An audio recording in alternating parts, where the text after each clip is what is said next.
Today I got pepinos, mangos, melon, piña, sandia, orange. I pushed dope for a lot of years. So I said, you know what? I'm gonna push fruits in LA. Pushin Fruits LA it is. What I love about selling fruit is I'm just bringing a little bit of light to the dark world that we live in. Man, I'm not gonna lie, I think that's the best watermelon I cut all season. Hands down.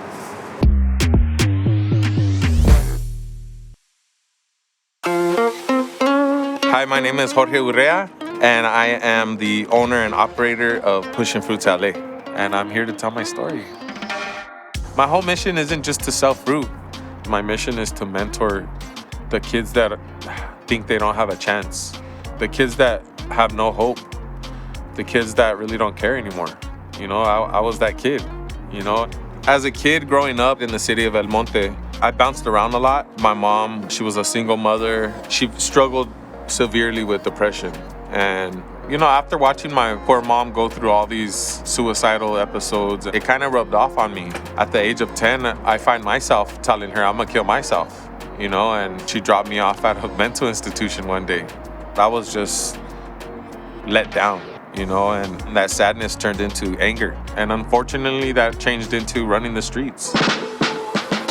I became the gang member, I became the troublemaker, I became the violent kid. That was probably like the beginning of the worst of my life. My brother, Omar Prado, we were driving around everywhere just beating people up. Like, it was just chaos. October 9, 2004. We're on our way to Las Vegas. We stopped in Baker to get some munchies. And while we were at the gas station, we were confronted with enemies, you know, from a different city, from a different neighborhood. And as I'm walking out, some dude's walking in and he saw my gang tattoos. And he was like, well, I don't like you. So we started fighting with these guys and chaos was just erupting at the gas station. And then all of a sudden we just got shot. I was the one that got shot first, and I kept calling to him, like, get down. And he was standing like maybe 10 feet away from me, and I remember him flinching, and I knew he got shot. And then he kind of turned to crawl away, and he just laid there. And this whole time he was facing away from me, and that was the thing that killed me the most about this, is because I always had the guilt that, I always felt the guilt like he was feeling like he was by himself, you know? And I just carry that shit with me. Like, I promised him that he would never fight a fight by himself. I promised him that if we did get shot one day, like, I was gonna catch it too. And I really didn't care, I was ready. And I was ready, but I don't think he was.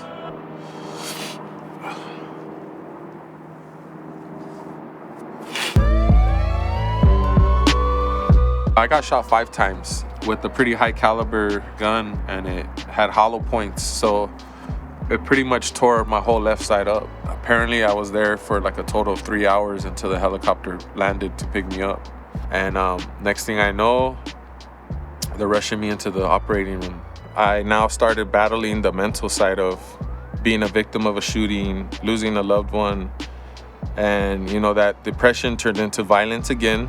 I went to jail. I was fighting attempted murder charges. I was facing 22 years in prison. My whole life was just crumbling. After being released from the correctional institution, I found myself homeless. I had a lot of pride. I didn't want to accept any help, so I just said I'll do it on my own. I hit rock bottom, and I wrote a letter to the judge asking for mercy. I asked him for an expungement of my record, and like a couple months later, he replied from the Department of Justice, and he granted me expungement in all counties. And after that, I finally saw a little bit of sunlight. My mother-in-law was like, let's try to help you get a job. She said she was gonna, you know, disperse my resume at work, which she was a HR manager for a contractor for NASA. And next thing I know, I find myself in a panel interview. The recruiter said himself, I don't know what you did to these people, but they love you. And therefore, we want to offer you a position. The way I got introduced to the whole fruit vending and the whole Frutero life is After I would leave JPL, I would come home, and off the off ramp on my exit is the Frutero.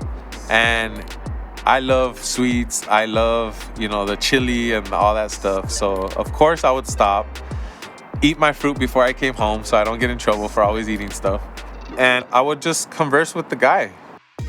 To me, what caught my eye was the colors of all the fruit. It just was like a beautiful creation. And so I kind of just told my little brother one day, I said, you know what, we're gonna go to downtown LA to the produce district, and I'm gonna find the information that I need to buy a fruit cart. We went down to the fruit district, and I looked for the hippest kid that I could find, and I asked him, hey, where can I buy a fruit cart? And the first thing he said was, why, you're gonna buy one so people could work for you?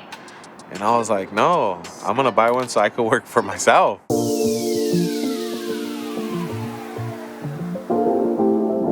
My fruit cart used to just have my name on it, Jorge Urrea Produce. And I thought, man, there's gotta be a catchier name. I said, man, I pushed dope for a lot of years. So I said, you know what? I'm gonna push fruits in LA. Pushin Fruits LA it is. I got on the streets and I'm chopping up fruit, talking about the drama that the homie's having with his baby's mom, and all kinds of different stories. And they pull up and they have a seat on my bench and enjoy their fruit, and we're talking, and that's part of the perk of being a vendor. Just the humanity that comes with it. I'm just bringing a little bit of light to the dark world that we live in. So we're gonna start with this bad boy. The way to tell if you have a good watermelon, you get like a bounce back from the watermelon when you tap it. So the way to cut a pineapple is you cut both ends just like the watermelon, and you just start peeling away at the skin. Probably my least favorite fruit to cut is the cantaloupe. You get a little surprise inside. And in order to clean all that out, I have a trick. I use my ice cream scooper and I scoop it all out. I like to leave a little skin on the cucumbers. It gives it a little character. I find myself selling out on my mango pretty fast. That cuts away from the rest of the inventory, but can't be mad at them. Mangoes is pretty amazing. What puts me aside of other fruteros is the chaca chaca that I buy from Mexico. It's chili and lemon covered fruit candies. So they're little bite-sized pieces of tamarind, mango, strawberry, and they're covered in chili and lemon. And that's what I garnish my fruit with on top.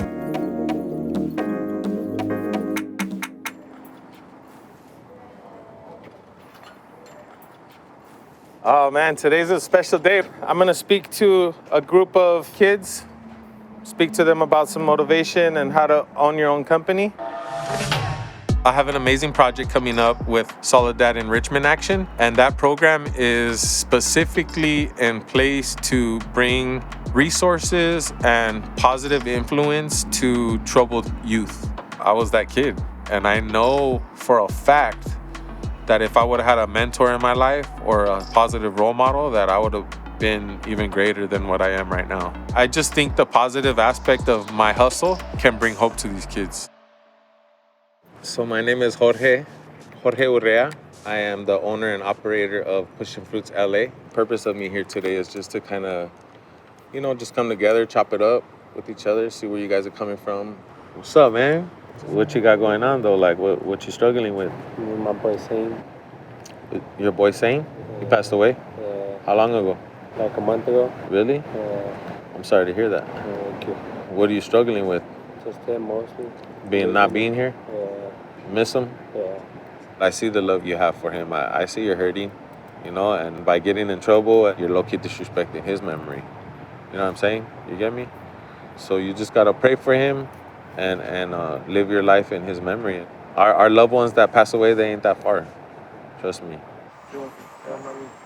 Sharing in, another fight that I heard you had, is homelessness. I'm currently facing that myself. So a question I do have is, how did you get through it? Oh man, that was hard. I had a lot of lonely times. But what got me through it was the simple fact that I knew that was only temporary. And I just had to get through that little hurdle. What's up with you? Good? Been alright. Yeah? Struggling? Yeah? Yeah. With what? just lost a friend too, and home, like we're just struggling. And my brother have an addiction with drugs, so You're the backbone right now? Yeah, like I have all the weight on me. I hear you. Whatever you're saying is like giving me like faith I could do it. What made you decide to be a frutero? Good question. So what made me want to be a frutero is that it was the easiest way for me to be able to serve people food because I didn't have a lot of money. It was easier for me to buy a little fruit cart and start selling fruta. But pretty soon I'm gonna have a restaurant. That's my goal. Yeah. All right, you guys, let's go chop up some fruta.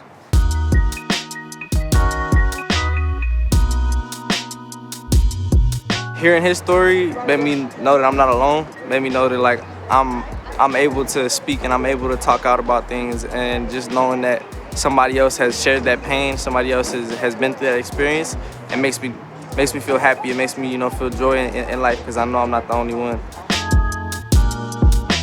Do you want chaka chaka? What is that? So chaka chaka is what makes Pushin Fruits LA. Chaka chaka are little candies. You like those? Try it. Raw. Here. Oh, these are hella good. Here you go, mijo.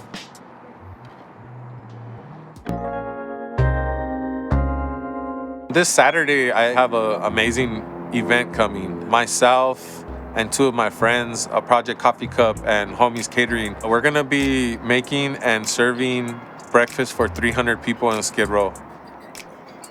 A lot of the reason that I do the homeless outreach like I do is I've always suffered from depression, and helping people is my medicine. I think it's real important for me and my homies to come together to provide positive events the way we do, and whether it's the city of El Monte or, you know, in Skid Row, the impact that that makes to others is great.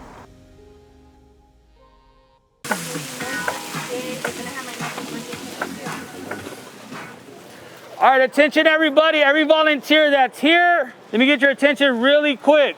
I want to thank everybody for coming out. I want to thank everybody for making this possible. We appreciate you guys. Without you guys, we wouldn't be able to do this. So I want to thank everybody that's in line. There ain't no half-stepping here. It's going to be the best breakfast you had, and we're going to be back to do it more and more. And we thank you guys.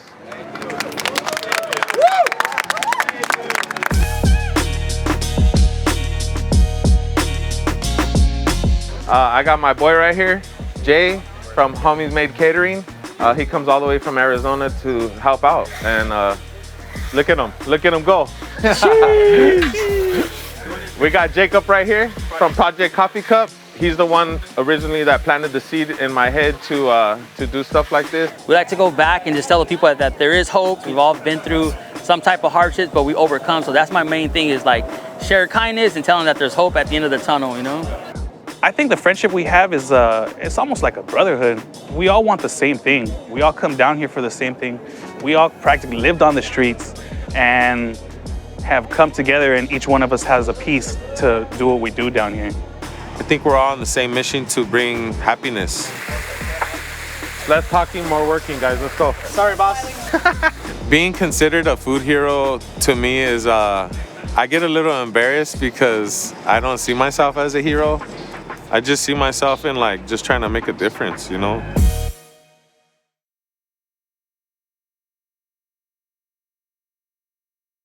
He's over there drooling on it. I know. Nah, nobody's drooling. I don't know where you got that idea from, big dog. Scrambled eggs real quick to replenish the line. Because the pancakes are taking forever. Yeah, because Chris over here is taking forever on the pancake.